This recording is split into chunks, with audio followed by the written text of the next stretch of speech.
मैं जिलाजी द्विवेदी, डायरेक्टर जे agriculture classes. किसान भाइयों नमस्कार। मैं आज आपको धान की नर्सरी कैसे डालना है इस विषय पर विस्तार पूर्वक आपको बताएंगे। मुख्य मुख्य बातें आप लोग जान लीजिए कि कैसे करते हैं। तो सर्वप्रथम ये आप लोग जान लेना कि नर्सरी की एरिया कितना होना चाहिए। तो अगर आपको 1 हेक्टेयर धान लगाना है तो उसके लिए 800 मीटर स्क्वायर एरिया होना चाहिए। 800 मीटर स्क्वायर एरिया को मेड़बंदी करके चारों तरफ से खेत को मेड़बंदी कर लें, और मेड़बंदी करने के बाद फिर उसमें ये चीज़ भूमि का चुनाव कैसे करें। भूमि के चुनाव के लिए ऐसे स्थान पर करें कि जहाँ से जल निकास का उचित प्रबंध हो, सिंचाई का भी उचित प्रबंध हो। ऐसे स्थान पर या ऐसे भूमि का चुनाव करें। मिट्टी दोमट मिट्टी हो उसके लिए सबसे अच्छा है। उसके बाद में सर्वप्रथम कल्टीवेटर के द्वारा, फिर मिट्टी पलट हल के द्वारा गेहूं के कटाई के तुरंत उपरांत ये गहरी जुताई कर देना चाहिए। इसके तत्पश्चात इसमें आप कम से कम 1 टन एफवाईएम बेल अच्छी तरीके से सड़ा हुआ एफवाईएम खाद उसमें डाल दें। ये एफवाईएम अगर आप उसमें डाल देंगे तो जो मृदा की क्वालिटी है, मृदा की उर्वरा शक्ति है, वो बढ़ जाती है और नर्सरी से पौध आसानी से आप उखाड़ सकते हैं। ये बहुत अच्छी उसके लिए सुविधा होती है। और अंतिम जुताई के समय फिर इसमें आप अंतिम जुताई के समय इसमें 40 किलो डीएपी और फिर इसमें कम से कम 50 से 60 केजी एसएसपी को डाल दें। डालने के उपरांत उसकी जुताई कर दें। यदि उसमें खरपतवार अधिक उग रहे हैं तो बुआई के 15 दिन पहले ही एक हल्की सिंचाई कर दें कि इससे जो भी खरपतवार उगने वाले हों वो खरपतवार सारे उग जाएं, और फिर जुताई कर दें जिससे आपके पौधशाला में फिर से खरपतवार ना उगे। या आप पूरी भूमि की तैयारी कर लीजिए। भूमि की तैयारी करने के बाद, मेड़बंदी करने के बाद उसको अच्छी तरीके से समतल कर लीजिए। यदि खेत समतल होगा तो पानी बराबर उसमें लगेगा, जिससे आपका पौधशाला की जो भी आपका बीज सैया है उसका एक भी बीज नष्ट नहीं होगा और बराबर पूरा पानी लग जाएगा। तो इस प्रकार से उस पूरे नर्सरी को आप अच्छी तरीके से बराबर कर लें।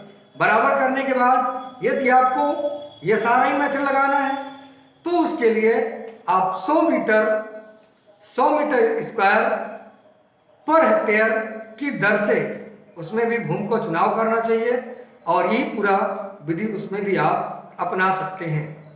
इसके बाद में फिर अगर देखें कि फाइनली बेड को बिल्कुल से तैयार करके उसमें मेड़बंदी करने के बाद उसका अगर हो सके तो 8 से 10 मीटर उसका लंबाई कर दें और 2.5 से 3 मीटर तक उसकी चौड़ाई कर दें, और 2 गांठों के बीच में कम से कम उसमें 30 से 50 सेंटीमीटर चौड़ी सिंचाई की नाली बना दें।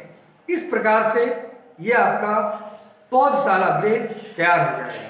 अब आपको बीज कैसे, जो भी एरिया के अनुसार, अपने खेत के अनुसार आप बीज का चुनाव कर लेंगे।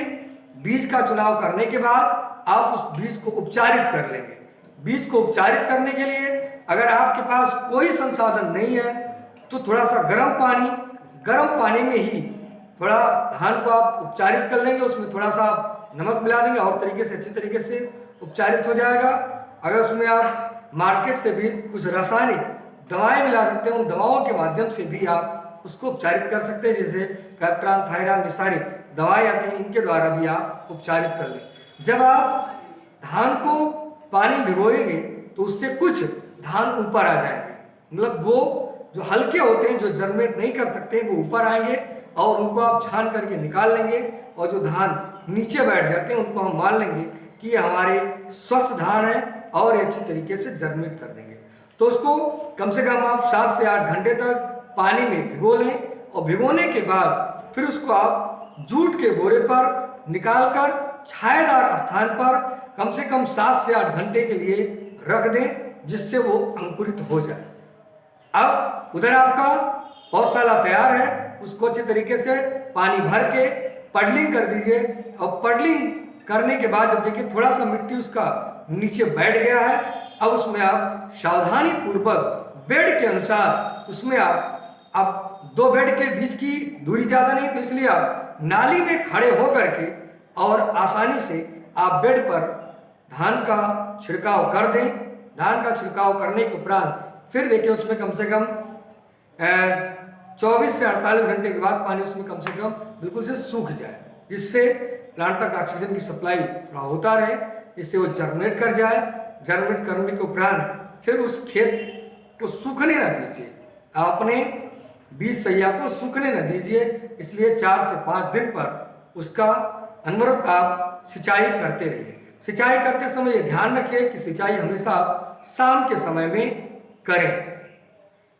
फिर उपरांत 15 से 20 दिन के उपरांत उसमें आप जिंक और यूरिया का घोल का छिड़काव कर सकते हैं, या आप उसको टॉप ड्रेसिंग के माध्यम से भी आप उसमें जिंक और यूरिया को दे सकते हैं। इस प्रकार आपकी नर्सरी ट्रांसप्लांटिंग के लिए 22 से 24 दिन में बहुत अच्छे ढंग से तैयार हो जाती है। फिर आप उसको सामान्यतः उखाड़ करके और फिर उसको ट्रांसप्लांट कर सकते हैं। बहुत बहुत धन्यवाद। अगले वीडियो में मैं आपको बताऊंगा कि डायपोग मेथड से नर्सरी कैसे तैयार करते हैं।